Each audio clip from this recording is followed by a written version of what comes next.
Thanks, John. Thanks, mate. Cheers, man. Right. Let me kick off by asking you guys, who here is looking to grow your business, get some more work in, increase the volume of work? A few of you, okay, most of you. All right. Anyone here happy with the size of your business or the volume of work you're doing now? You just want to step back, work less ridiculous hours? Anyone in that category? No one. Okay, there's obviously a shortage of work up here on the Gold Coast. Anyone want to grow and step back? Do both. Okay, a few ambitious people in the room. Anyone had enough? Ready to throw in the towel? In that category, there's usually one or two in the room, eh? Okay.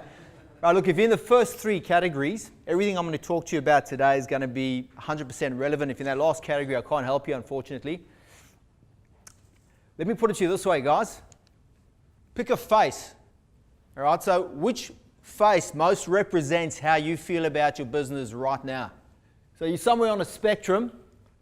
All right, so the bottom end of the spectrum where it's an absolute nightmare. You're robbing Peter to pay Paul. Cash flows on the wrong side of the line. There's no work continuity. You haven't got good workflow. You can't find good people. Sometimes there's money in the account. Other times there's not. It's feast and famine, up and down. You're on the brink of a nervous breakdown. Okay, approaching burnout. That's the worst case scenario. On the other side of the spectrum, all right, you've got great workflow, good jobs coming through. You've cornered a little section of the market. You've got great profitability. You've got people queuing up. The cash flow is on the right side of the line. It's all coming in before it goes out. You've got some good systems, solid systems, and a strong team doing most of that work for you. Okay, so the question is, where are you on that spectrum? And what's it like for you right now?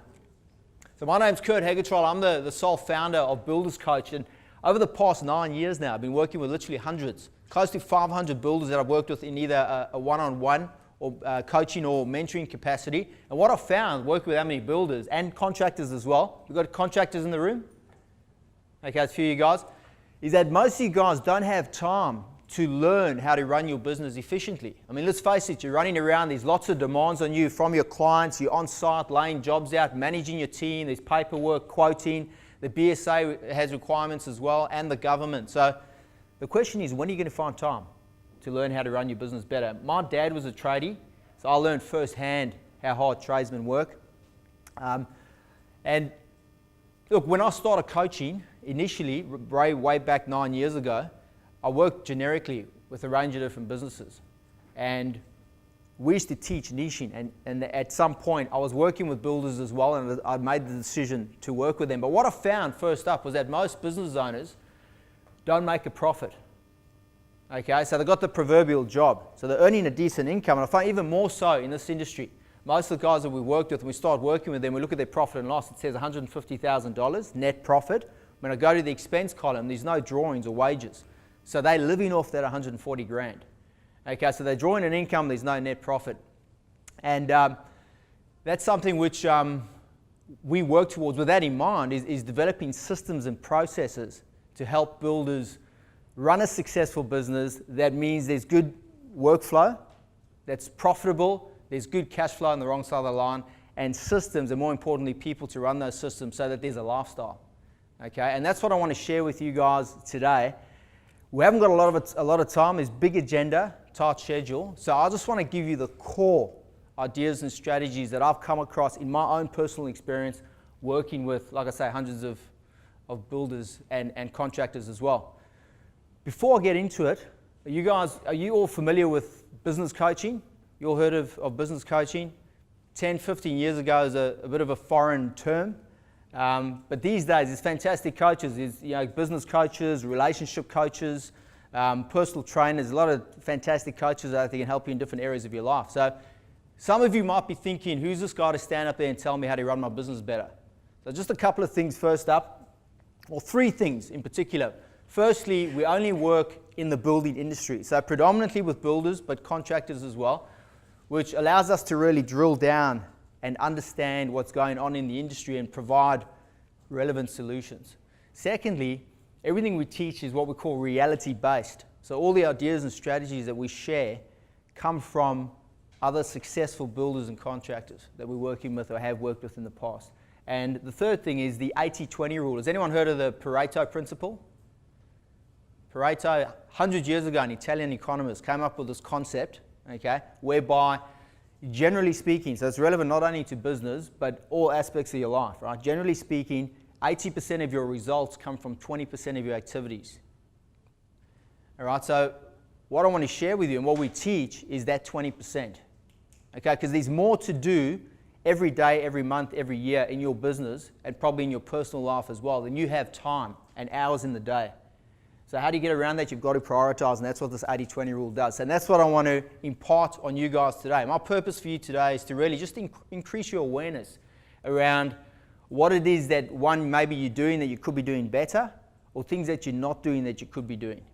And hopefully by the end of today, you'll leave with a nice checklist, if you like, or roadmap for what you can start implementing straight away to improve your situation. Whatever it is for you, whatever it is you want to improve, whether it's your profit, cash flow, both, grow the volume of work, or just stay boutique and get more efficient and improve your lifestyle.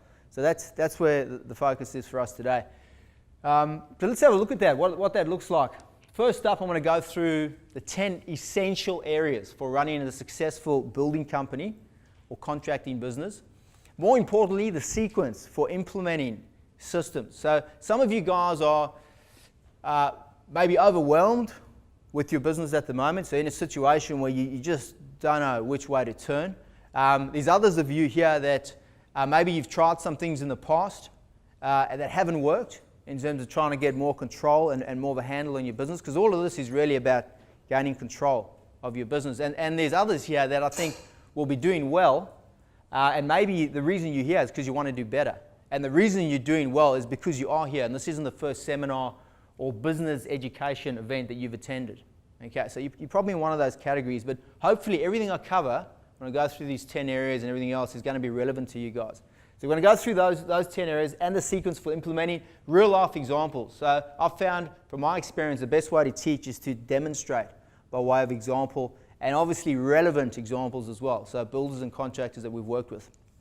And then at the end, I'm going to explain to you how you can take everything that we've covered off and quickly implement it in your business for a better result. All right, guys, so we'll get straight into it. So this is it here. This is the Builder's Rapid Profit and Cash Flow System, because that's what it's all about, right? 2 words, profit and cash flow, to pretty much sum up your business. And what I want to do is just hand some of these out. If you could take one, mate, and just pass it on. Pass these back. If you could take one and pass it back now. You probably noticed there's cameras in the room, and I just want to, first up, is everyone okay with that, with the fact that there's a camera here? I'm going to, once we've edited this, offer this information to you guys free of charge. Okay, we'll stream it to you, so I'll send you the link so you can watch it again. Repetition's the mother of skill, right? So the more you go over this, the better. So everyone okay with that? All right, and look, the more you guys put into today, the more you're going to get out, right? So the more you interact, the more questions you ask, the more you participate, the more you'll get out of it. Obviously, don't say anything on camera that you don't want everyone to know about. Okay, so just be aware of that. But if everyone's okay with that, I appreciate it. It's fantastic. So I'm handing out a sheet now. There should be a sheet coming around, similar to what's on the screen. Okay, so I'm going to go through each of these areas just quickly. Okay, there's strategy, marketing, capital, sales, delivery, administration, finance, systems, team, and leadership. So all of these areas, whether you like it or not, are relevant to your business. Now, sometimes I have smaller guys. Any sole traders in the room? Yeah. We have a few more of those, actually. Oh, they're none? Okay, if you could grab, there's some more up front. If you could just pass those back, please, that'd be great, yeah. Sometimes I have sole traders say to me, well, there's just myself and some subbies. You know, how can all of this be relevant to me? So I want to go through each of them with you, and I want you to do 2 things. Firstly, ask yourself, is it relevant to your business? And secondly, I want you to rank yourself for each of these areas. I'll explain them, and I want you to give yourself a score based on your current situation on a scale of 0 to 10. Okay, so 0 is totally pathetic, abysmal, you can't imagine it getting any worse, and 10's perfection. Couldn't imagine it getting any better, okay? On the, if I could just use yours as an example, and this is for anyone watching at home as well. If you grab this sheet, make sure you printed it out. If you look at this wheel, the center is 0 and the outside's 10. Okay, so if you give yourself, as we go through it, if you give yourself a 5 for one of them, you'd put a mark about halfway along the line. and then just put the number 5 there. And I'm going to do that all the way around, and then you're going to join them up, and you're going to get a web, a little snapshot of where your business is. Put today's date on there as well, please. All right, so because it's relevant to now. And look, I'm not going to get you guys to share this information. I'm not going to embarrass or humiliate anyone and get you to share it. It's purely for your own benefit. Like I said, I want to make sure that you guys get the most value out of today. So the first one, strategy. So this is all about, first and foremost, your overall game plan for your business. Okay, so are you doing whatever work comes your way, so no job too big, too small, or have you put your flag in the sand and said, I'm going to capture this corner of the market? Okay, I'm going to do luxury homes or architecturally designed homes or remedial work. One particular niche, maybe Queenslanders, okay, whatever it is for you. If you've got that, if you've carved out a niche, so to speak, for yourself, then you're about a 3 out of 10, okay, for strategy. The next part of the strategy question is, well, what's your strategy for each of the other areas? So for marketing, which is all about getting the phone to ring. Okay, what's your game plan to ensure you get consistent quality phone calls coming through?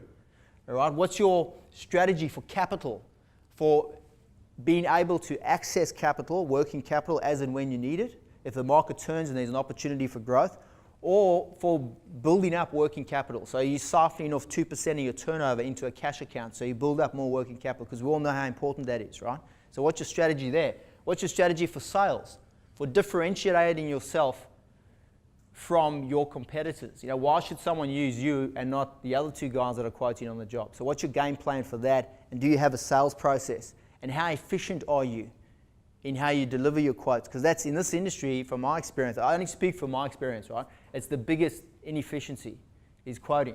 Then your strategy for delivering the work. So if you quote it right, there's margin in there for delivering on time and on budget. For your administration, where what happens in your office in terms of hard copy and soft copy information? Is it accurate, and can you access it as and when you need it? Your finance, so profit, cash flow, first and foremost, right? What's that like?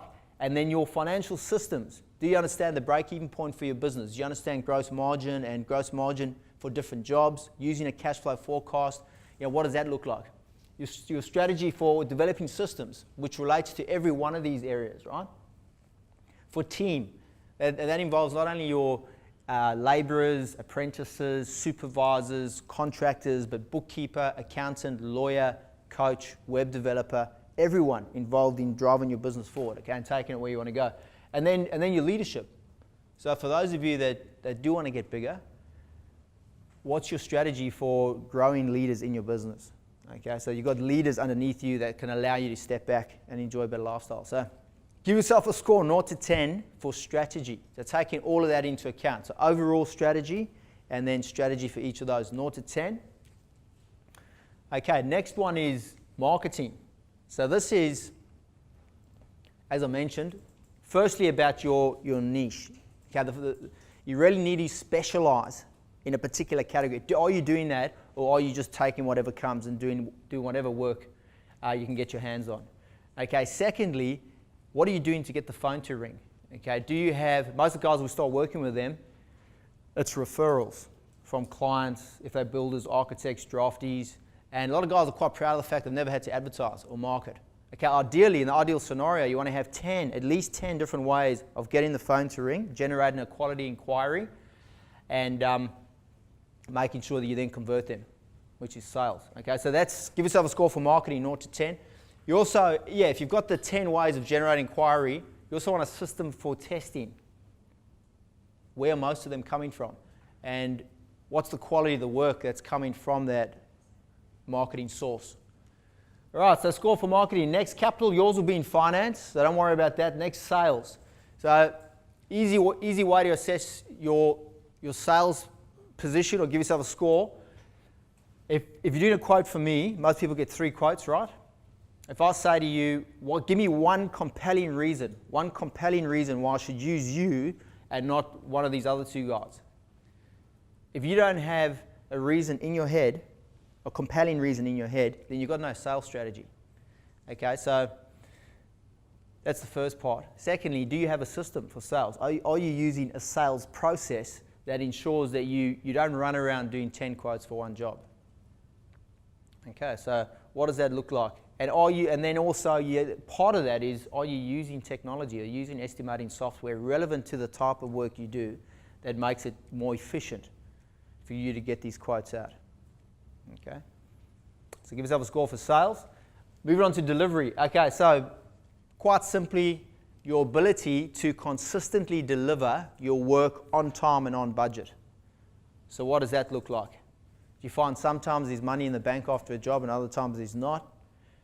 Feast and famine? Or is it consistently on time, on budget with a string of happy clients behind you? So give yourself a score for delivery.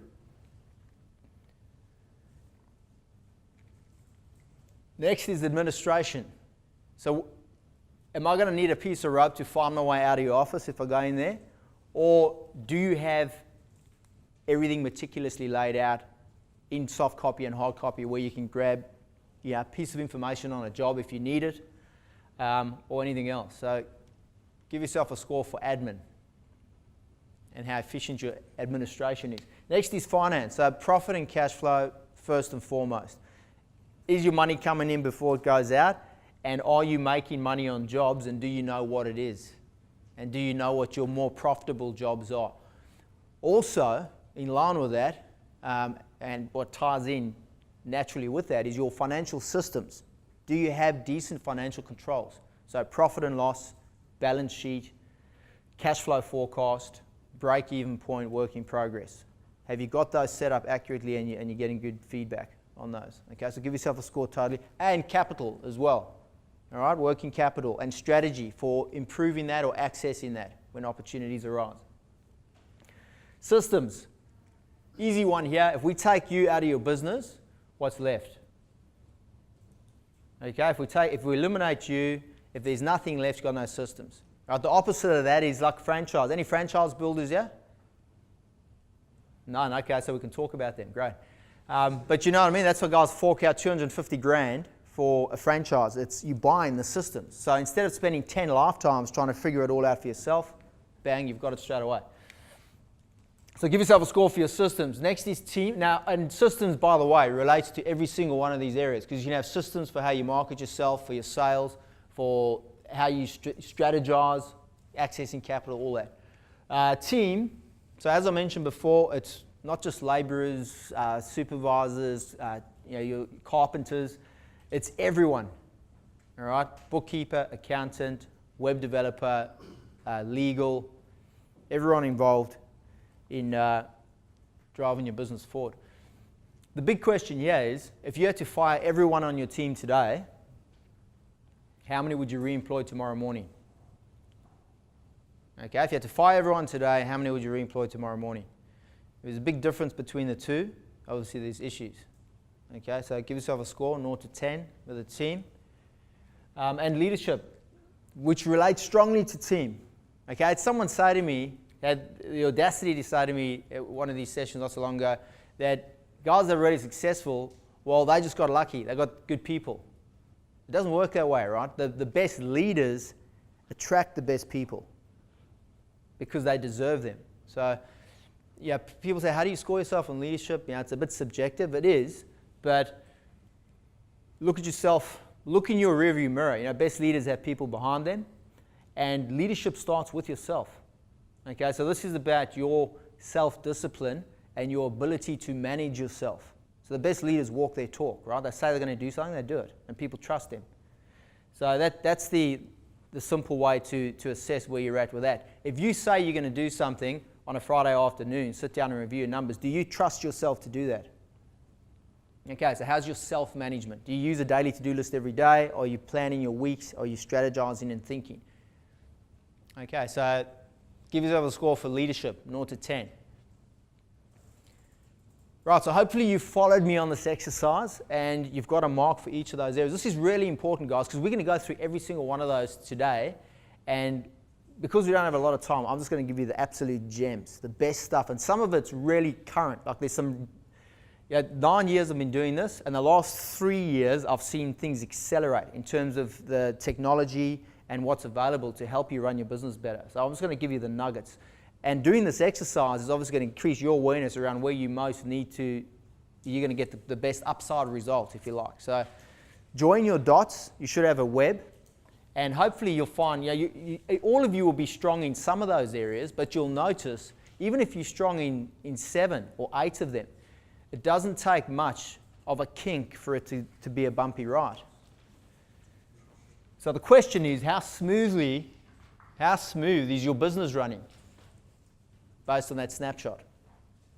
Okay, so our primary goal, first goal, step 1 with all our clients is get them making profit. Like I said, most guys in this industry are not making a profit. When I say most, close to 90%.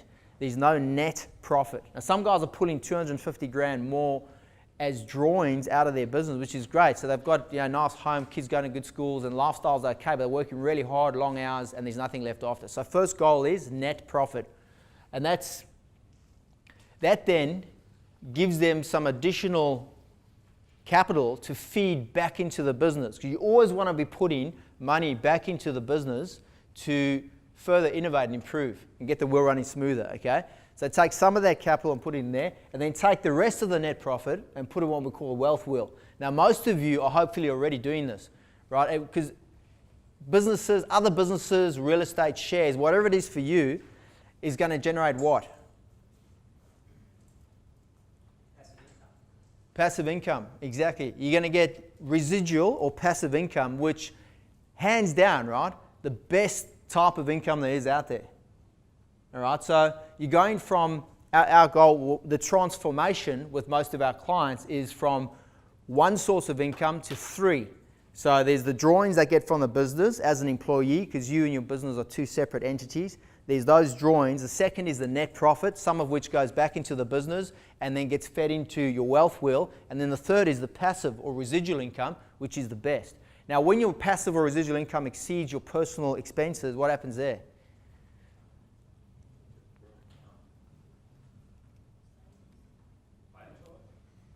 Sorry, what was that? You can retire. You don't have to work, right? Exactly. So, and the number of people that I come across that have got a goal to achieve that, to generate ways to generate residual income so that they can cover their personal expenses, so that they don't have to worry about it anymore, is minuscule. I'm surprised that more people don't have that as a goal, and also they don't know the number, what their number is for their personal outgoings that they need to achieve from residual income, so that if they choose to, they don't have to work. Okay. The reality, if you Google this, right, in the Western world, 95 out of 100 people. Well, let's go the other way. 1 in 100 will be wealthy on retirement. Okay, end of the road, end of the career. 4 out of 100 will be financially secure. The other 95 are going to require assistance from the government, family, or both. Okay, so what's the difference between the 5 and the 95? It's just information. Okay, it's just knowing how to work smarter in your business. Okay, because if you think of people that are successful, does everyone here know someone who's doing really well at the type of work that you do in your area that's done exceptionally well financially? Does everyone know of someone? Most of you, I've asked the question a lot of times. Well, if you think about it, or someone doing something similar that's done well, and they've got a strong moral compass, okay? They're not doing, there's no skullduggery involved. Okay, so what are they doing differently? What are they doing differently from someone that's doing the hard yards and not getting ahead?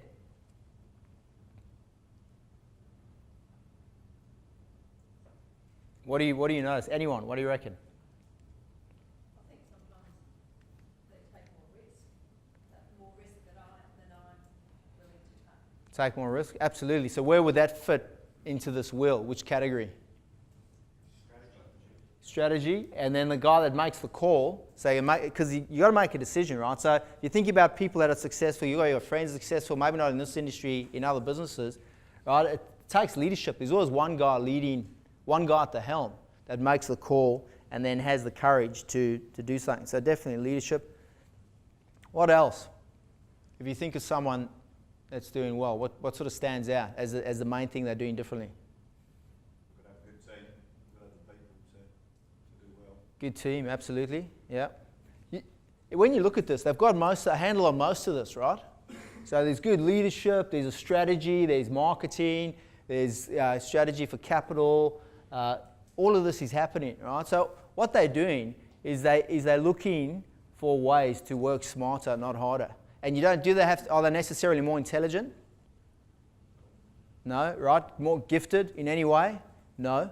I find it remarkable how many people will complain about how tough things are or how they're struggling. But when you ask them, well, what have you done to change your situation? Have you been in any courses, read any books, Googled anything? There's a lot of free information out there. And they'll go, no, nothing.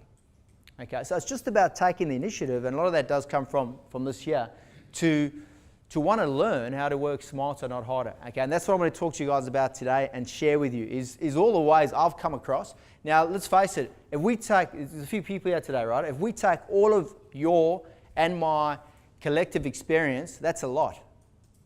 Okay, there's some intelligent, experienced people in the room here, right? All of us together, that's a lot of experience.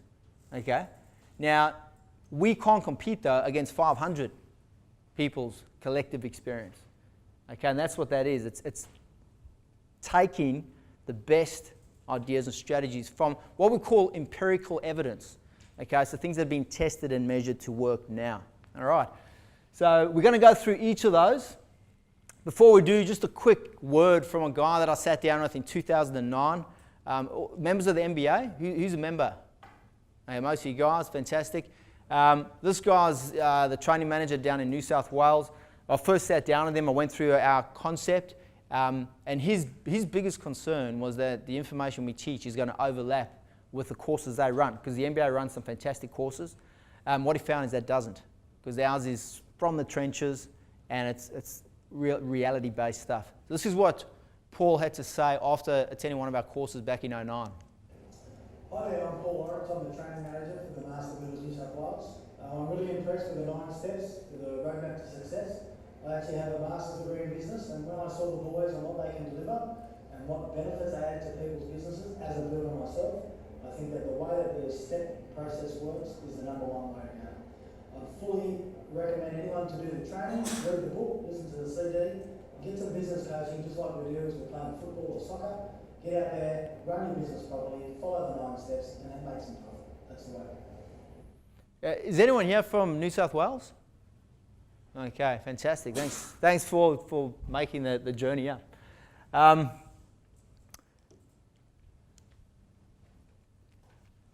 In terms of when we first started working with builders and contractors, one of the first questions I always ask is, who's driving your business? All right, and that's all centered around basically control. So I'll tell you a quick story about a mate of mine, Chris.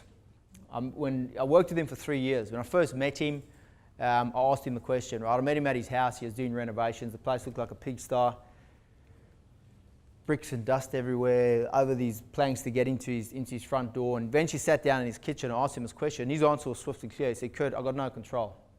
Okay, my business is driving me. So it's about being reactive. So things come at you and then you just do them, as opposed to taking it in a certain direction.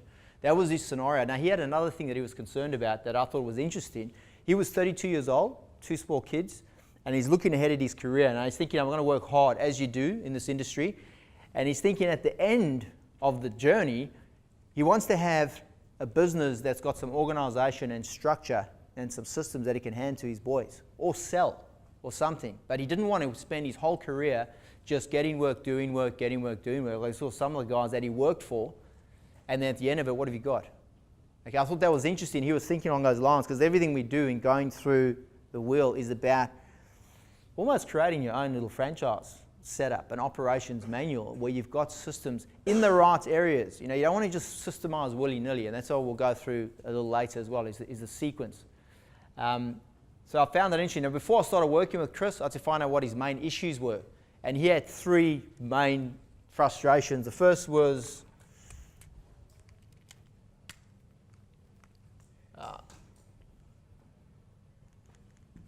financial.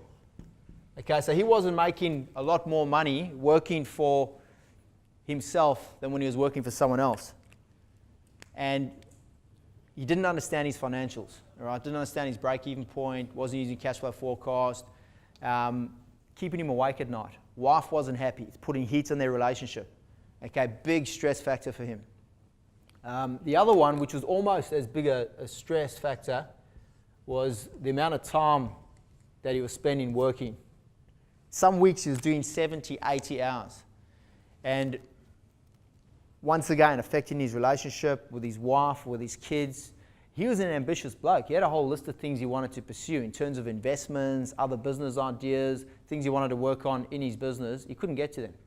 Okay, he was just too flat out. It was driving him nuts. It was so almost as big as an issue as the money. And then the third one was his team. Okay, so when we started working together, he was doing around 700 grand a year, just himself and a labourer, small operation. When we finished up, 3 years later, he's doing 4 million turnover, office admin person, estimator, supervisor, running the work for him. Okay, and once he had resolved these 2 issues, his team became his ongoing sort of frustration. So those of you with bigger teams, you'll know what I'm talking about there, right? It's an ongoing challenge to find the good people and then keep them, incentivize them. And we'll talk a little bit about that later today as well. So can you guys all relate to these? Okay, so one or more of them. For some people, there's sort of one area that jumps out as the main frustration, or maybe it's a combination of 2 of all 3. So the question is, what's it for you? What do you most need to address for your business? So if I said to you guys, grab a sheet of paper and list 30 things you're not doing that you could be doing to run your business better, would you guys be able to do that? If you really thought about it, maybe your website could be improved, or maybe you need a website, or maybe you've got to do something on Facebook because you've heard that social media is becoming a way to generate work, or estimating software, or checklists, or more toolbox meetings, whatever it is. You probably, the more you think about it, go through that wheel, all the different areas, quite easy to come up with 20, 30 things, right? So the challenge is not, what are the things you're not doing you should be doing. Most of you guys don't have time to get to them. Now, if I had a magic wand and said to you, next week you're going to work 20 hours and you're going to have the same productivity that you normally get. So you've got an extra 40 hours in your week. You've got your list of 30 things. Which of those things would you start working on first? And do you know where to go to get the right template, system, or piece of information you need to fix that thing? Okay, this is where most people come unstuck, not only in this industry, but all businesses. So there is a definite sequence, okay, for implementing systems. If you, like I said, some of you have already got some systems, and you're going to be at different stages of evolution, if you like. But if you've got no systems at all, if it's just you and you want to start, everyone's got to start somewhere. Even my most successful clients started somewhere, right? There's a process for where you start and then where you go next and next. And that's what this 5-step process is all about. And it starts with a foundation, business foundation, which is absolutely crucial. We've all heard of guys growing too quickly.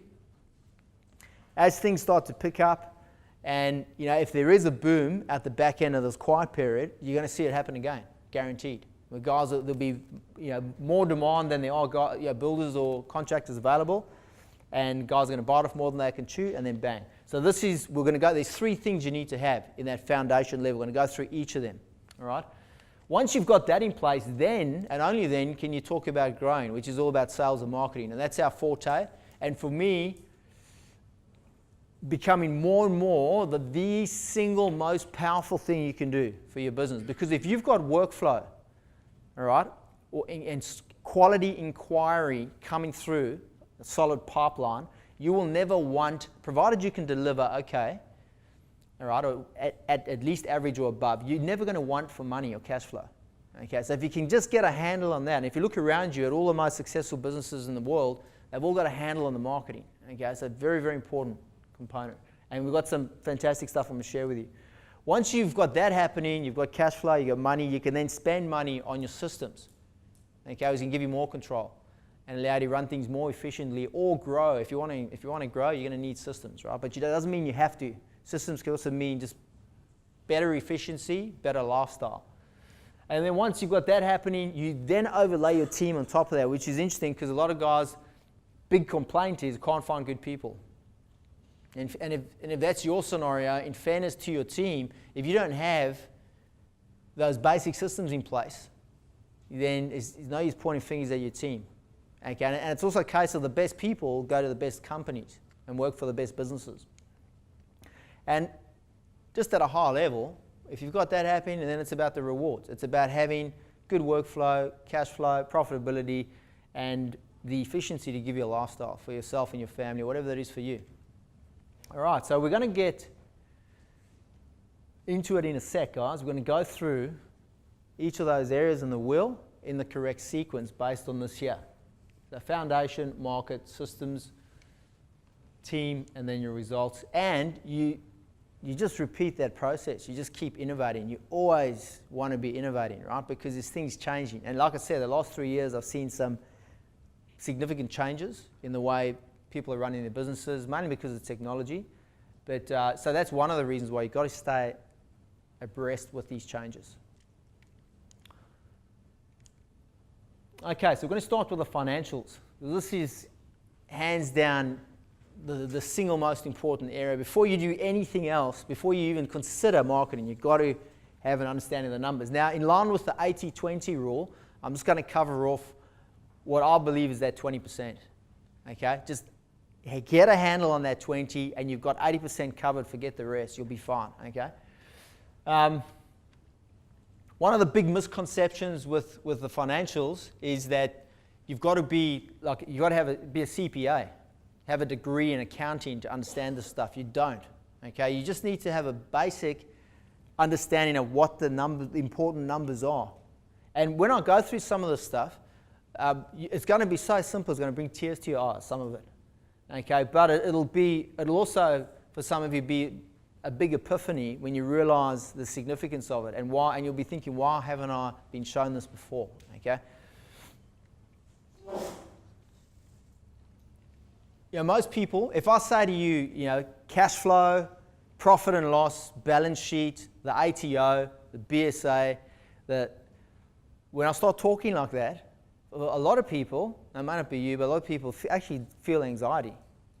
Because fear and anxiety comes up associated with the numbers because it's just so bloody stressful. Okay, they don't understand it. So my goal for you guys and for all my clients is to take you from that scenario, if that's where you're at, to, if you can cast your mind back to when you were 9 years old, Christmas morning, walking down the stairs into the lounge, and there was whatever it was, whether it was a bike or whatever gift it was that you wanted was there, and that feeling that you had, okay, of excitement as a kid. Can you imagine feeling that when you look at your financials or when someone talks about your profit and loss? Okay, I have people laugh at me. There's one guy said, "You're out of your mind. Like, I can't even hold that thought in my head. Never mind imagine that as a reality," right? About 3 months ago, the guy called me, 18 months into one of our programs. "Kurt, you won't believe it." I said, "What?" He said, "It feels like I did when I was 10 years old, Christmas morning. I'm getting my profit and loss today from my bookkeeper. Can't wait." Okay, and that's it. Just if you've got control, if you've got a strategy for how to increase your numbers, you know the term business is a game. If you understand the basic rules and then you can manipulate things to generate a result, it becomes very exciting. Okay, so I'm going to give you those fundamentals. So in terms of finance, what we're going to cover, and it's great we cover it in the morning because everyone's fresh. Okay. There's going to be a bit of a dot-a-dome. If you've got a headache by the end of today, that's good. Okay, that's a good sign. Okay, we're going to go through a lot of stuff. You can't take it all in, but do your best. All right, so we're going to look at the 5 essential financial controls. We're going to look at finding the profit in your business, which is critical. And most people are chasing cash flow in this industry. It's get the next job, getting a check. Okay, it's about finding the margin first and having a strategy for better profit and margin. And then we run with the marketing off the back end of that. How to calculate the break-even point for your business, which is critical. How to price your jobs for profit. We're going to look at, and then we'll look at some profit and cash flow strategies. So look at how you can get your money in sooner and also improve your profitability. Okay, so that's what we're going to cover off in this section. Now,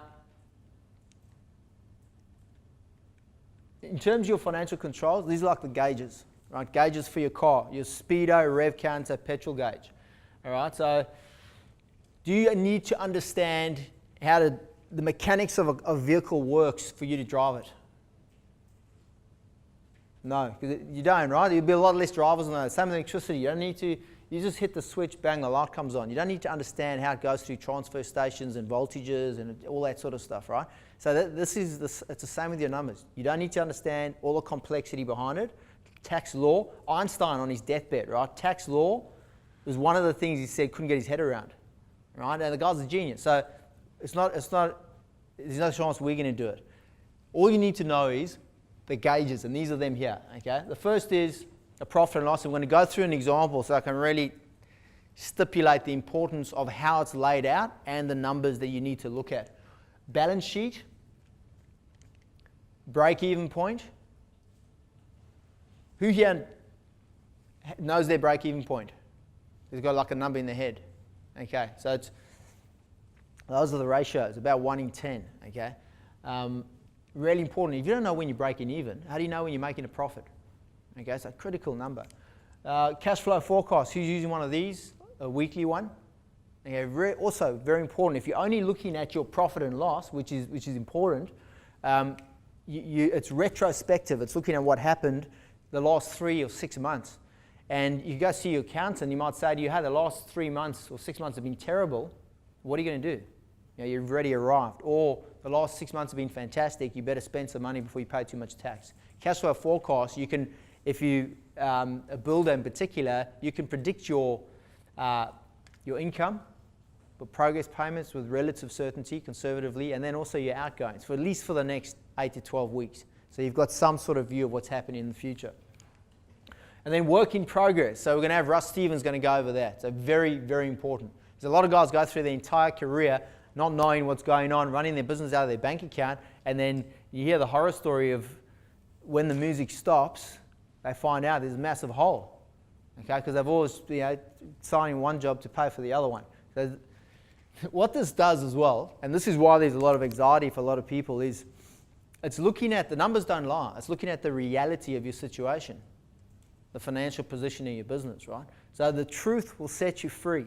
I've had people, I've literally seen the blood drain from their face and them going to like a mild anxiety attack when they see the reality of their financial position. But that's good, because instead of flying blind and then waiting till it's too late, when you bang, you're going to hit into the side of a cliff, rather know what it is now and then course correct, do something to change it. All right, so this here is an example of a profit and loss. Very simple. Okay, can you guys all see that? Can you see the numbers, or is it not so clear? What I'll do is write them up here. I'm just going to go through the absolute fundamentals of this. So, what does a profit and loss do? Who can tell me what a profit, the purpose of a profit and loss is in terms of the information it provides?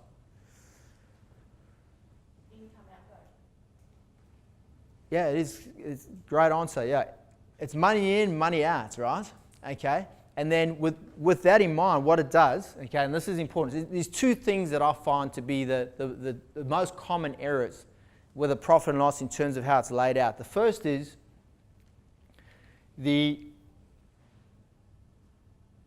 as you said, it's incoming and outgoing, right? Incoming, outgoing, and that's what it tells you. Your income, I'll just write this up here. In this example, which is the total sales or turnover, okay?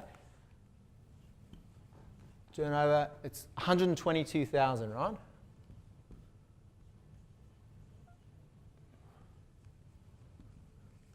Now the outgoings or the expenses are broken up into two categories. There's cost of sales and there's fixed expenses. The cost of sales are what? What's the cost of sale? Commission would be one. Materials. Your on-site costs. On-site costs. Any costs associated with a job. So it's a cost you didn't have before that job contract was signed. Bricks, steel, subbies associated with that work. That's all it is. Very simple. The fixed expenses are the opposite of that. So that's your office expenses, stationery, fuel, insurances, annual insurances, all that sort of thing. Okay? That's the first issue I find, is those not being separated.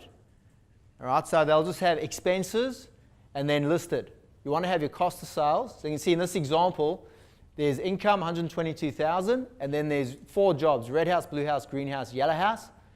And you can see the income all adds up to 122. Cost of sales, you can see there's the expenses associated with those 4 jobs. Then you've got your fixed expenses, bank charges, bookkeeping, interest, miscellaneous, postage, printing, rent, sales, marketing, telephone, wages, important, okay? That's the second issue. So first one is they're not separate. So make sure you take your notes. If this is you've got to have those expenses separate. And there's 2 very important reasons why, which I'll get to. The second one is not having their wages in there. Why is it important for them to have their wages or drawings in there? They're regardless. Say again? They're regardless of whether you got jobs or not. They're a fixed expense. Yeah, they're there. But if they don't put their wages in there or their drawings, false profit, yeah, because if that 12 grand wasn't in there, then that would be, what would it be? $29,000 net profit, which goes back to what I often see. I see this big net profit, but it's not net. You're lying to yourself, right? So the whole concept of the truth will set you free. Rather look at what the reality of your situation is after you've paid yourself. Because that's what a business should do, is give you a net profit. Otherwise, why not go work for someone else? We don't have to worry about all the tax and the responsibility of running a business. So that's the goal. And we can only tell, this is your scoreboard for your business, right? So it's no use having a scoreboard that's not accurate. I like the analogy of cricket, test cricket, right? It's the game of statistics, and it's got to be accurate to see batting averages, bowling averages, team stats, and they just keep pulling different stats. It's amazing. So you want to have just the basics for your business. So that's it. Those 2. Now, separating the costs, your drawings of wages in there, okay? In terms of having the cost of sales separate from the fixed expenses, why is that so important? So you can see here, what they've done is they've got the total turnover is 122,000. The cost of sales is $63,000. Okay? Cost of sales is 63,000. So when you subtract the 63 from the 122, you get what's called the gross profit, which is 59,000. Okay? GP. Why is it? What's the significance of that number of the $59,000? Why is that important?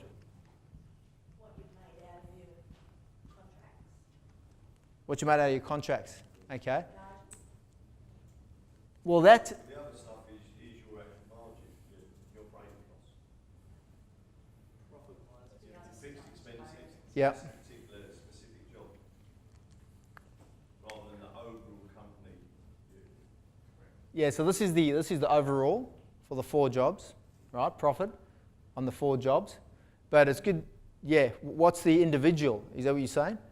That's an individual with your business, and that's an overall one of your business. Yeah. Okay, yeah, no, you're right. Look, there's 2 reasons why that number is incredibly important. The first is it allows, if we convert that gross profit, $59,000, into a percentage, it becomes gross margin. All you've done is taken $59,000, made a percentage. You guys know how to do that? Okay, profit to margin. All right, just very simple. All you're doing is you're going $59,000, you divide it by the turnover. It's like being at school, whatever you got for your exam, divide the result by the total, and then you get a percentage, right? Okay, so divided by 59,000 was the turnover, the gross profit divided by the turnover, and that gives you 48.36% in this example. That's their gross margin. Now that's the number that we want. That's a very important number. Anyone know why? 2 reasons why.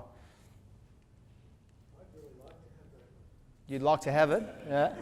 Well, this is where, remember, if you haven't got your expenses separate, you can't get it. But that margin, yeah, it is high. It is high, yeah. I think anyone would love that sort of margin. But so what can you do with that gross margin number? There's 2 things. Massive. And this is great. Like if you've got friends in business, ask them, what's the significance of gross margin? Because everyone knows net. You know, if you're not making net profit, you're not making any money. But gross, okay, 2. First is, you see these jobs here? Red house, blue house, green house, yellow house.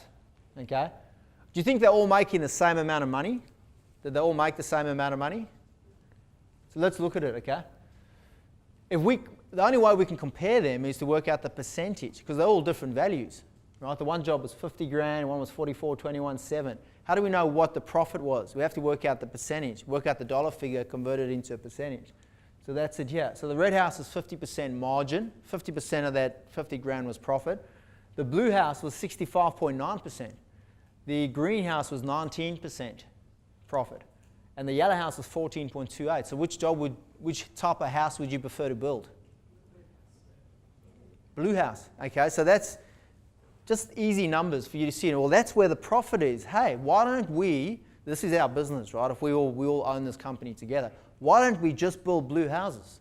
Why don't we specialize in blue houses? All our marketing, we build blue houses, the side of our ute, site signage, flyers. We specialists in blue houses. We win awards for best blue house builder, okay? Queensland. So let's look at what happens if, in that instance, if we did decide from a strategic point of view, we're just going to do that, what happens to the results? So the next quarter, so this is a quarter, right? 3 months. We only do blue houses. Same turnover though, so same volume of work. We're not going to expand at all. 65.9%. Now the gross profit is 80 grand. What was it before? The gross profit was 59,000.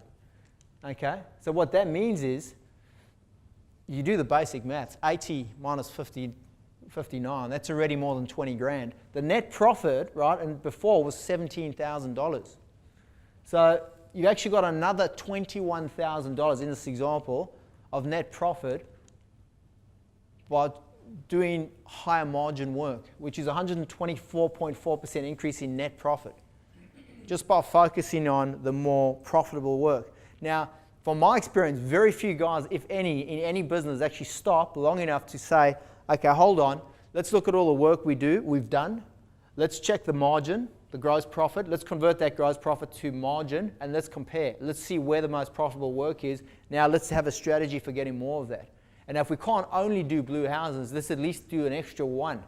Let's increase the volume of that type of work. Okay, you guys all get that? This could be if this is new to you, it could be the single most powerful thing you do. All right, huge. And that's, once again, without increasing. Now, if you increase your turnover as well, it's like you're double dipping. Okay? So that's the first reason why gross margin is so important. It allows us to compare jobs, find the margin. Remember, find the margin, then chase the revenue. The second part is you need your gross margin percentage to work out your break-even point. Okay, the mathematical equation, which, once again, you don't need to understand the maths. I don't actually understand how dividing a number by a percentage works mathematically. It doesn't matter though, because it does. And all you've got to do is divide your fixed expenses, which in this example, the fixed expense is 41,800. Let's write it up here. 41,800. Fixed expenses divided by the gross margin percentage equals the break-even point. Okay, so in this example, fixed expenses 41,800 divided by the gross margin, which is 48.36. Break-even point 86.435. So what's the break-even point? Yeah, what the volume of work. Like if this was our company, we would need to turn over or do 86 grand's worth of work in order for us to pay the bills, because the bills are 41 grand. What was the margin again? Well, the margin is 48%. So quite simply, if you look at that, 48.36% of 86 is what? Yeah, covers the bills, right? Because your margin is 48.36 cents to every dollar you bring in is profit. That profit needs to pay your bills are that. So at that point, your bills are paid. What happens beyond that point? Because they're finished on $122,000, right? So every dollar beyond that, what happens? The gross profit becomes net profit because you paid your bills, right? Including yourself. So if we look at that, there was the break-even point. They finished on 122. That's an extra $35,565 turnover. So based on the gross margin of 48.36, that's 17,200. That's a net profit. Okay. So let's look at the break-even point if we did blue houses. Okay. So once again, fixed expenses divided by gross margin. The blue house gross margin percentage is 65.9. Break-even point 63. The previous break-even was 86. So you can see you break even sooner because the margin's up. So increase your margin, break-even point comes down sooner.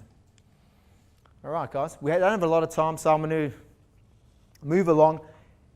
everyone who attended here today is going to get a checklist. Last time I had a massive box. I'm going to email you a checklist for each section that we cover. Okay, so you'll get it by email, so you'll have a copy, you can save it on your computer and you can print it out and use it as a reference as you move forward, okay? We've got all your email addresses and you've all got your names on the register that you attended. Fantastic. Pricing your work for profit. Who has a strategy for how they price their work? Like a well-defined strategy, okay? I'm assuming all of you have some sort of strategy in mind. You've got a process for how you price. Well, that's one of the first things I ask guys. How do you price? What's your, what sort of profit you put in? So a lot of guys, it's materials, labor, 20%. And I said, how'd you come about the 20%? Now, I don't know. I just asked a mate of mine when I started because that's what he was doing. So, and it's a 20% markup. Okay, so expenses are 100,000. 20%, what's 20%? 20,000. So 120 grand's the quote that goes out, right? What's the profit on that then, dollar-wise? $20,000. What's $20,000 as a percentage of 120? It's not 20%, is it? 16%, 16.6%. So that's markup versus margin. And I'm not going to go into all the details, but that's one of the biggest areas people fall down in, right? So you've got to have a game plan for how you price your work based on your break even so that you know you're making a profit. Right? Draw a line in the sand so you don't put yourself in a precarious situation financially. All right, so here's the method that I've found from my experience to be the best, right? What you've got to do is, because everyone's different here in terms of, some of you got massive overheads and others won't have such big overheads. But what you need to do is know what your overheads are, your fixed expenses, and calculate those over 12 months. Because some expenses are daily, weekly, monthly, quarterly, annual insurances and stuff, right? So get the 12-month picture. You get the 12-month expenses, then divide that by 48 weeks. So you've got a weekly fixed expense. Then you need to divide that weekly figure by your minimum number of jobs that you would do at any one time. Okay, so if you know you'll only ever be at least doing 2 jobs, if you're a builder, or 3 jobs. Sometimes it's 4 and maybe even 5 when you're finishing one, starting up, but a minimum 3 or 2. Then what you do is you take that weekly figure and you divide it up amongst those jobs based on the ratio. So if it's 2 jobs and one job's $1 million and the other one's 100,000, and your expenses are $4,000 a week, how would you divvy that up? How would you allocate those expenses? Pro rata, yeah. So $1 million, 10 times bigger than 100,000. It's $4,000 a week. So 3,600 a week goes into the $1 million job as a thing, and $400 into the other job, right? Into the 100,000 a week. Now the reason most guys use percentage, so work out percentage. What's the drawback with using a percentage? So saying, okay, 17% of the job is going to go fixed expenses. Why is that not as accurate as a dollar figure? This is not 100% accurate, but because that percentage would be based on the previous year's turnover. What if your turnover changes? It's not accurate anymore, particularly if it drops. That percentage isn't going to cover it. Whereas if you know your outgoings are $4,000 a week and you put in $4,000 into your quotes, into your jobs, you know you're going to get the $4,000. So it's a bit more accurate, okay? Okay, so you make the running cost payment ratio relevant to the job size. Okay, any questions on that? You guys get that, eh? Pretty basic concept. It's just an odd thing that we all know that no matter what job you're running, Yeah. it takes just as much time to run the small one in one case as it does to run the big one. Yes. So in terms of your actual output, your personal output, Mm-hmm. you've got some method of dividing that up. But I can see how you're breaking the figures up, Yeah. but you're actually going to spend almost as much time on the as you want to. Yeah, so this is just your fixed expenses, because if you're doing project management on a job, supervision, project management, that should be a cost of sale. Okay, so some of you outsource it to someone else, outsource the project management, and that's a cost of sale, right? Okay, so when you're quoting, so I won't go into the detail of that, but we're just talking straight up. That's the time aspect of it. Yeah. The costs are just your running costs, fuel, petrol, And then your wages, if you're not on site, if you're outsourcing everything, you've got to draw a wage as the general manager, because you will all be the general manager, marketing director, finance director of your company. So you need to draw something for performing those roles in the business. As part of the fixed expenses, even if you are the supervisor and project manager yourself. If you want to grow your business, you've got to get off the tools, right? That's the reality. There's no escaping. There's no one that's done it successfully with working on site and growing the business. So that for a lot of guys is a big epiphany. Not everyone likes that idea of, moving away from having to do the work, but that's the only way it's going to happen, because you've only got so many hours in a day and a week. Yeah. So I just got to be conscious of time, guys. I've just got to move on. And like I said, you'll get a recording of this. I can watch it again or have a chat to me afterwards with any specific questions. In terms of speeding up your cash flow, so just some of the real obvious things: smaller, more frequent progress payments. So some guys, they're chopping it up, they're collecting big chunks of money at a time. You're probably all aware that that's not the most intelligent way to go about it. Rather break it up into smaller, more frequent payments. Okay, get your money in. The goal is, the whole game plan is get your money in as quickly as possible and get it out as slowly as possible. Okay, you've got to be on the right side of the line. Otherwise, you've been in a world of pain. Okay. I don't have to tell anyone what that's like. You've probably all been there, right? When you're not getting your money in.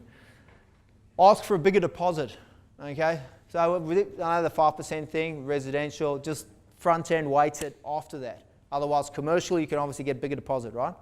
But otherwise, either way, money's got to come in first before it goes out. So there you go, bigger payments up front. Negotiate better terms with your suppliers. So this is about how the money goes out. Really try and delay money out as much as possible without forfeiting the relationship. Okay, so those all make sense. Has anyone got anything else they could add to that? Another way of getting money in? Negotiate better prices. Okay, well that would fall under this next category, increase in profit, because how would you? That's one way to increase your profit, right? Your gross profit. If you negotiate better prices from your suppliers or your subbies, then what happens? Your cost of sales come down, and that'll send your margin up. So you're going to make more profit, right? What else can you do to increase your profit?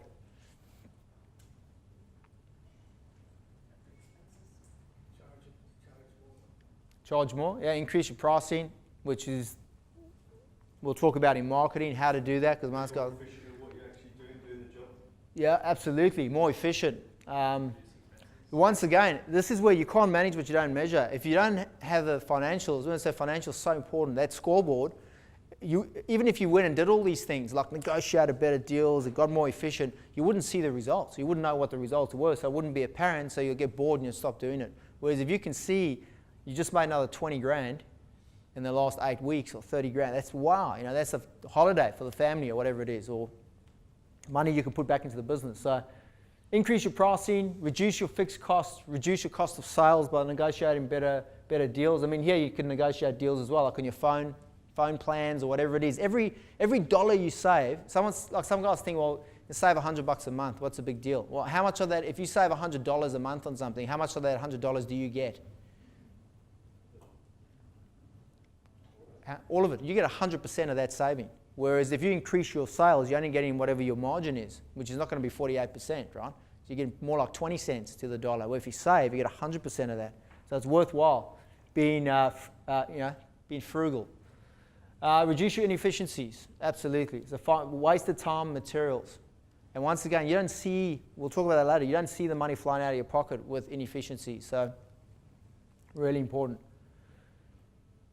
to know what they are, to quantify them, identify them and quantify them, and then have a game plan to change them. Find your blue houses.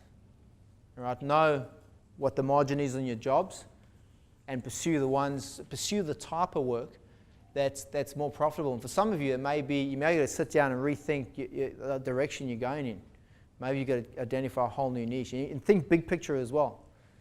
And what are some of the emerging trends in the market? Where's it all headed? Where's the profitability? What's happening around you? Okay, so just to lock it in, guys, that's the finance. That's, from my perspective, from my experience, is that 20%, the core for the financials to make sure. Can you see how, if you implement even like the blue house thing, if you're not doing it, it's going to make a huge difference.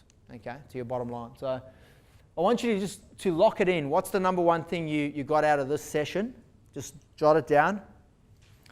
And more importantly, I want you to also ask yourself how much money, conservatively, that ideal strategy is going to make you in the next 12 months.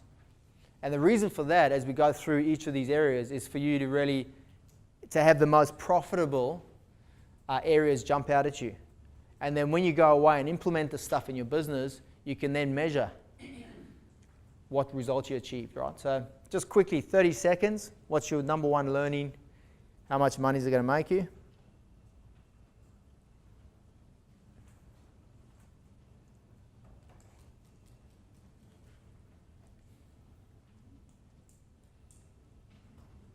There's one more factor you haven't got on that list, Yes. and that is to use the KISS method. To use the? Use the KISS method. Keep it simple. Absolutely. Yeah, well, hopefully that came through strong in what I was communicating. Because there's so much, you can get lost in the complexity of all this, right? But absolutely, thanks for that contribution.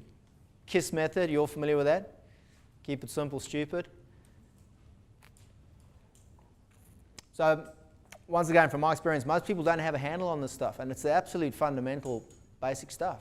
And look, we just to give you a feel, we work with $1 million turnover to and less, sole traders to 50 million turnover, and the $50 million guys don't have all this in place. It's just basic, okay. All right, guys, I'm going to hand you over to Russ Stevens, who's going to talk to you about the work in progress, which is really, like I said before, a really important component. He's more educated. It's sort of outside of my sphere of expertise. I'm not scared to admit that. So I'll hand you over to Russ. I'm just going to put his presentation up. Thanks, Kurt. How did everyone go with all those numbers and percentages on the P&L? Anyone need a lot of work in progress on a monthly basis in their business at the moment? And do you use the complex method or simple? That's great because the simple is certainly better than not doing it at all, but the complex is certainly a great improvement on getting accuracy in your accounts. Now, does anyone know what the average life of a building company is in Australia?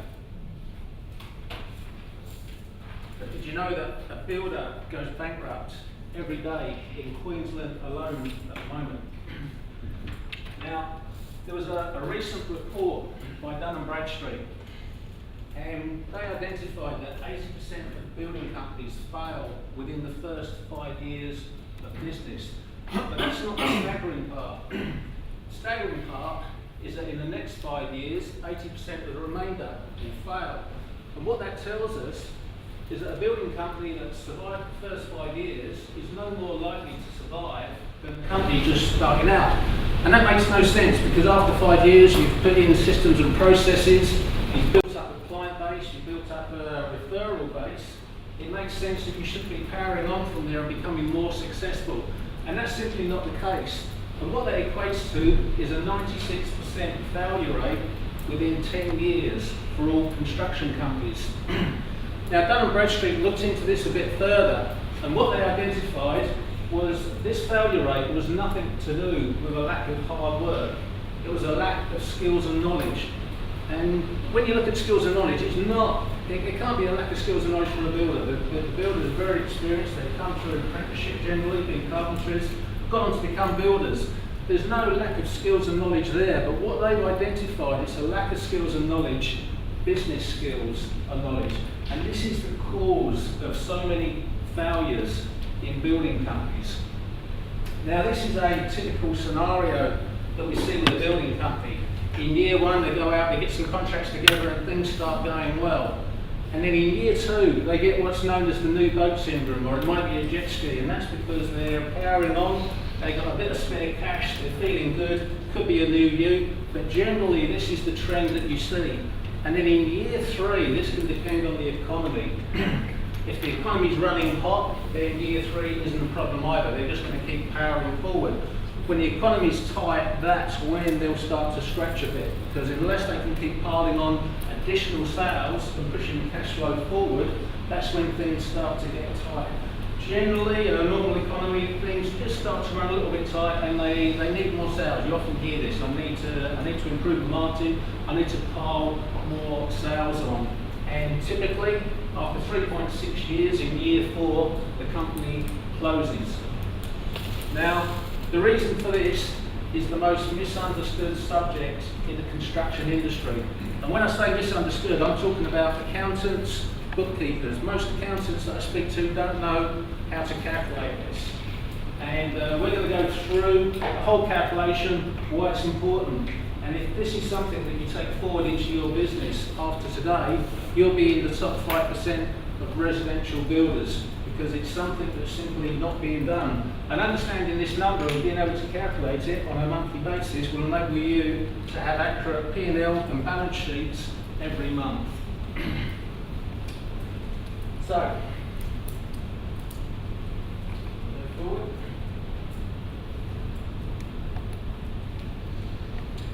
There's a couple of myths here. I think I've lost the battery. We've got a new battery for this curve.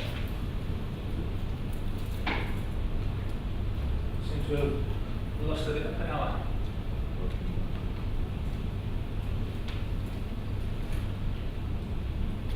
There's a few myths going on in the construction industry, certainly regarding work in progress. And the first one is that it's not important. Another one is that you need all your subcontractor invoices in before it can be calculated. And that's simply not true. Work in progress can be calculated at any time, regardless of what invoices have come in. And thirdly, the fact that it's not important, and it is critically important, because without putting in your work in progress liability, it's impossible to create an accurate P&L or even a balance sheet. Let's see if we can move this on manually.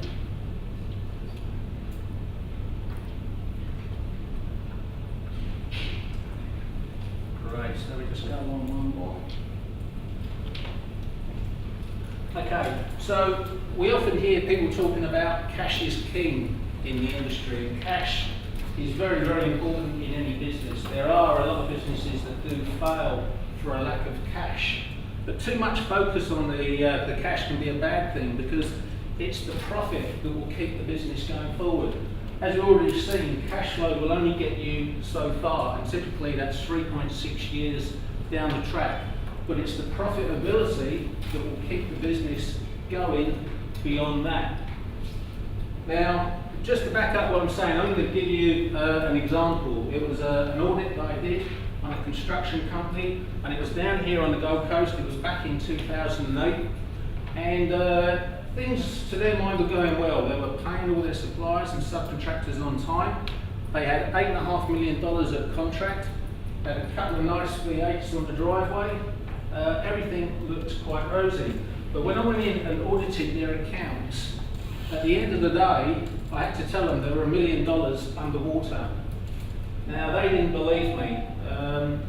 None of that really made sense, because, you know, how could that be? They couldn't have lost $1 million recently. They were paying everyone on time. But that was the fact.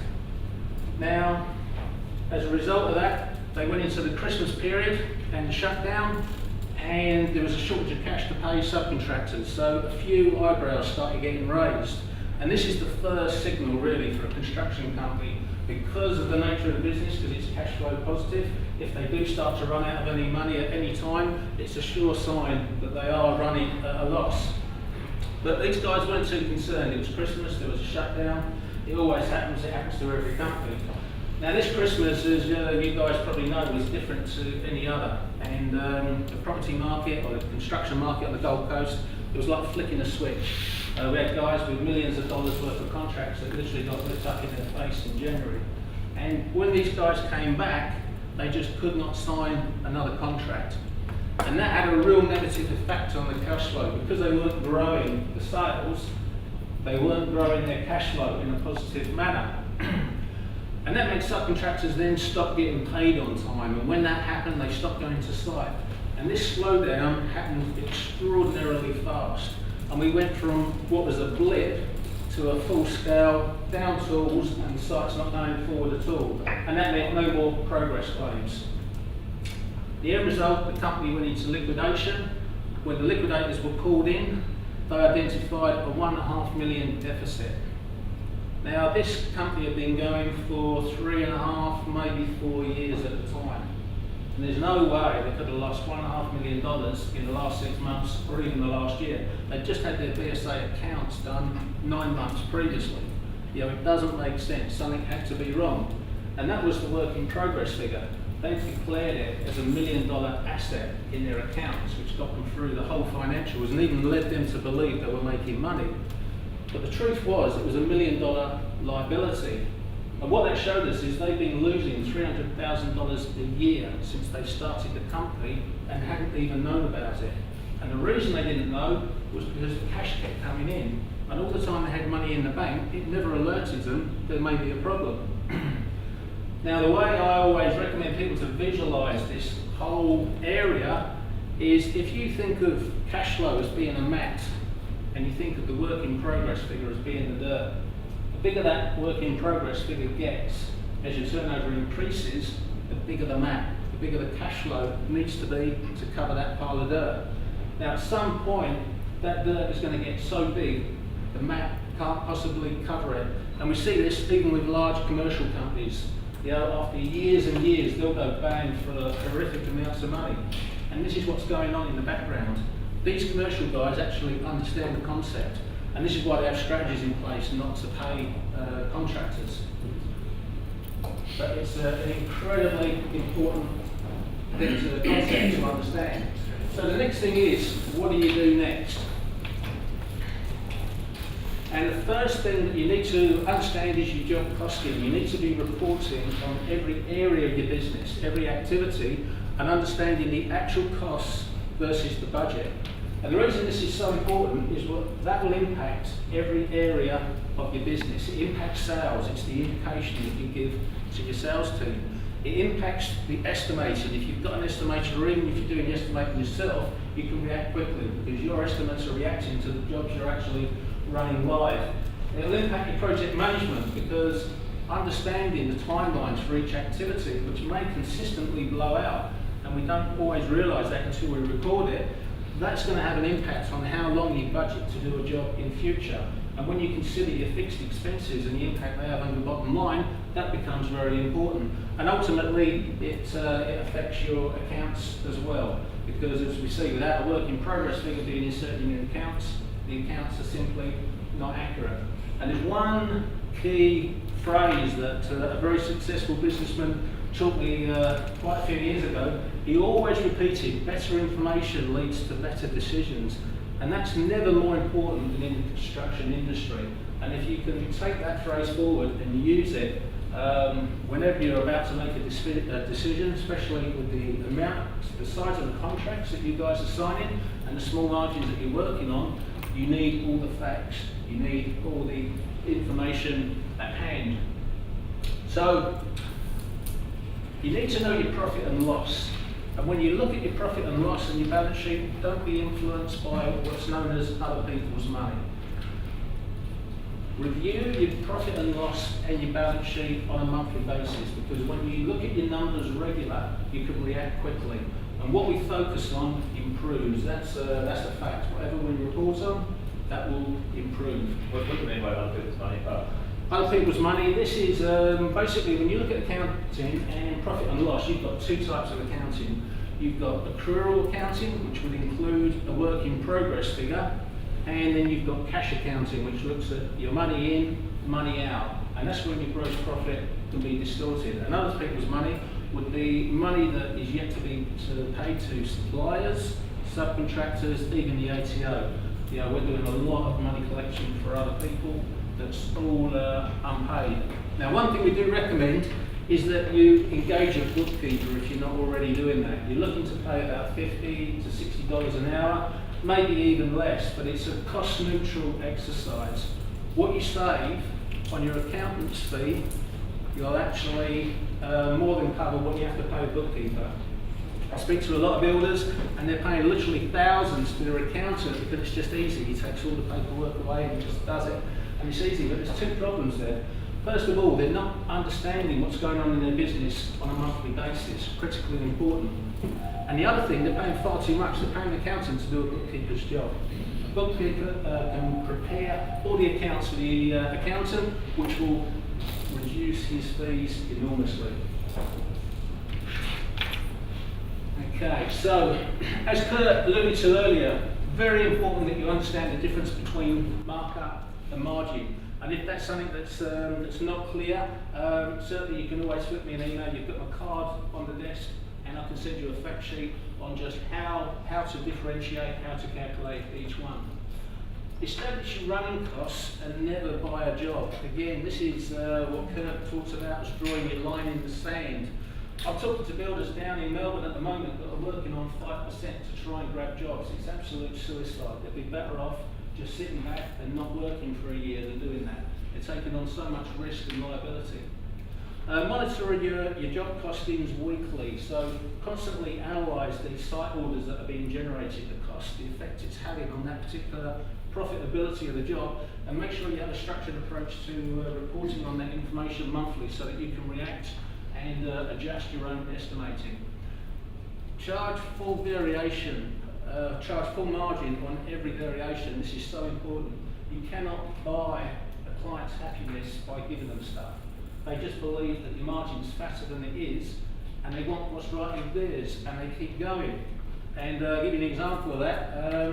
I had a client, when Telstra brought in their leading charge, $60, it wasn't a big deal. He was building $700,000, $800,000 homes. He had 6 of them under contract.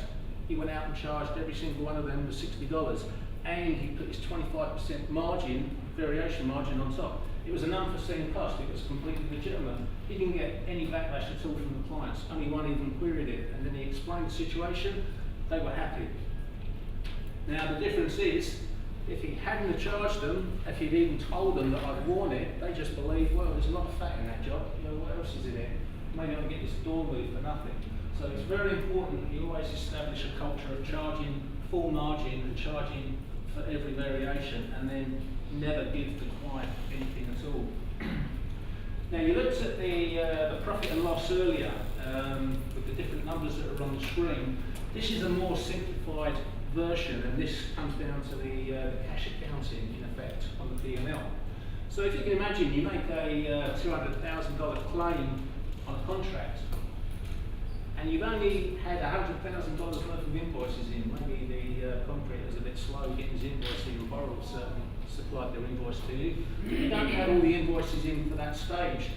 So 200,000 is 181,000 net, and the 100,000 purchase invoices that are coming is only, say, 91,000. So you look in MyOb and it shows you that you've made a gross profit for the month of 91,000, which is a 50% margin, and you know that's not true. It'd be nice, but it's simply not true because you only put 20% markup on the job in the first place. So the end result is you just ignore the P&L in MyOb because it doesn't make sense. Now, if we look at the balance sheet for the same month, we might have assets of 400,000, liabilities of 100,000, but then the P&L profit gets pulled forward as well. The 91,000 is going into our balance sheet. So we look at our bottom line on our balance sheet, we've got 390,000. Looks very nice, but again, it's not true. It's just misleading. So it's of no benefit to us whatsoever. So what we got here, and you notice there's a sheet on your desk. It's a work in progress calculation sheet. So we're just going to go through how we can work out the work in progress. And this is using the complex method. The complex isn't complex for builders. It's a very simple calculation. It's only complex for accountants because they can't understand this stuff. But it is so important that you understand it. So if we start off, and you can put your own numbers in here, but it will probably be better if you go with the numbers that we're going to bring up on the board, because then you can take this away. So if we take a typical contract value, 600,000, and then we've got a budget to build, which is going to be 500,000. So that's a 20% markup. That's fairly average for a lot of guys in the industry at the moment. And then so far we've made that claim that we saw earlier in the P&L, which is 200,000. And then we see earlier in the P&L as well, we've got our purchase invoices received. These are all gross figures of 100,000. And just for clarification, that shows us a margin of 16.6%. So it's a 20% markup, which is a 16.6% margin. Now, to work out the work in progress, we need to establish how far we are through the job. And the first mistake a lot of people make is they'll look at how much they've invoiced out. But our strategy is to make the company cash flow positive and to invoice as much on the front end as we possibly can. So if we take that as to a guide where we are on the job, we're just really going to mislead ourselves. The true guide, and it's budgeting on the conservative side, is to look at what's been invoiced to us. And if we take that as a percentage of the job, we can establish how far the job has progressed. So for that, we're taking A4, which is the 100,000 purchase invoices received, and we're going to divide it by A2, which is the total budget to build. And that's 20%. So that tells us we're 20% through the job. So from that, we can now establish what our receipt entitlement is, how much we're really allowed to claim in relation to the work we've done. And that comes out 120,000 because we're timesing 20%, and we're timesing it by the contract value at the top, 600,000. 20% of that, 120,000. So to work out the work in progress figure on this particular job, we take B2, which is the 120,000. We then deduct A3, which is the amount we've actually claimed today. And then we have to lose the GST, because we're dealing in gross figures here. If we put net figures in, we wouldn't have to do that, but for these purposes, we've got to lose the GST. So we take one from the other, and we divide it by 1.1 to get the net figure. And you can see we've got a minus figure in red, 72,727.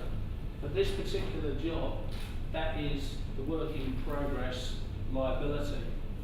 So now we understand that figure, now we can enter it into our accounts, and we could do all our jobs in one go and just make one single entry. And if you're not comfortable with making journal entries, this is why you have a bookkeeper. They love this stuff. This is what they get out of bed in the morning for, is to do journal entries. It's the most exciting part of bookkeeping for them. So just let them do it. Again, you don't need to understand why this works, how it works, but you'll see you do have on your second sheet exactly what your bookkeeper needs to do. So you can use these sheets and actually give this information to your bookkeeper, tell them to put it into your accounts, and like magic, your accounts will become very, very accurate. So for the purposes of this exercise, we know that our work in progress liability is 72,727. And you'll notice you've got two different sections, and that depends if your working in progress figure is a liability or an asset. Now, I would say in nearly all cases, it's a liability. It's very, very rare for a work in progress figure to be an asset. And if it is an asset, there's other problems in your business. So you would be using the top half of this sheet and just filling those numbers in. Same one, over and over again. And your bookkeeper would understand what to do with those journal entries. And what happens next is once they put those journals into your accounts, you start to get accurate profit and loss right to the very last cent. You'll also have an accurate balance sheet. You'll know exactly the net worth of your company every month without fail, regardless of what invoices have come in and what invoices have yet to come in, what work's been done and hasn't been done. So let's do a comparison on the left-hand side. That was the P&L that I showed you earlier, and that was the cash P&L. The income was 181,000. We had a cost of sales of about 91,000. We're showing a margin of 50%. Yeah, very nice. Probably good accounts to take to the bank, but they're not really accurate. If our bookkeeper puts in the journal entry, we have a very accurate set of accounts on the right-hand side. Our income stays the same, but we now have a work in progress adjustment of 72,000, which takes our revised income down to 109,000. That's really what we should be claiming, but hey, we need all the cash we can get. And then we have our cost of sales, and again, that hasn't changed. It's still 91,000, but our gross profit is now very accurate, 18,000. And just to show you that the numbers all match up, 18,000 is 16.6% of our total income. So you can see we're working on 20% margin. This is how we produce an accurate P&L report every month. And it's the same with the balance sheet. We saw earlier we had a balance sheet of 290,000. Yet when we include a revised P&L or an accurate P&L, that comes down to 318,000. So now, on a monthly basis, we have a very accurate balance sheet as well. So do take the sheets away. If you need any more, you can always just send me an email. Happy to email blank sheets. It is an incredibly important subject, and one that's not given enough value by accountants, bookkeepers, even the VSA. But it's an important one for you to do and understand to have serious longevity in the game. So, is there any questions at all regarding any of these numbers? Can I just ask, if you were running multiple projects, would you do an individual one, or would you do one including the contract value for all to get the work in progress? You'd calculate them individually, probably in a spreadsheet, and just sum the total. And again, I can send you a spreadsheet which will allow you to do that very accurately. There is some accounting software on the market that does this calculation. It's called Cashflow. It's UK software, but it does have this calculation in it. But you don't need specific software. I can send you an Excel spreadsheet with the formulas in it which will help you to calculate it. We also have these formulas on our website, which is buildingasaservice.com.au. If you look under work in progress, you can actually type in the numbers for each job and it will give you the work in progress figure as well. Any other questions at all? Okay, well, best of luck, guys, and certainly always welcome to call us if you have any questions about this in the future. So I'm going to hand back to Kurt.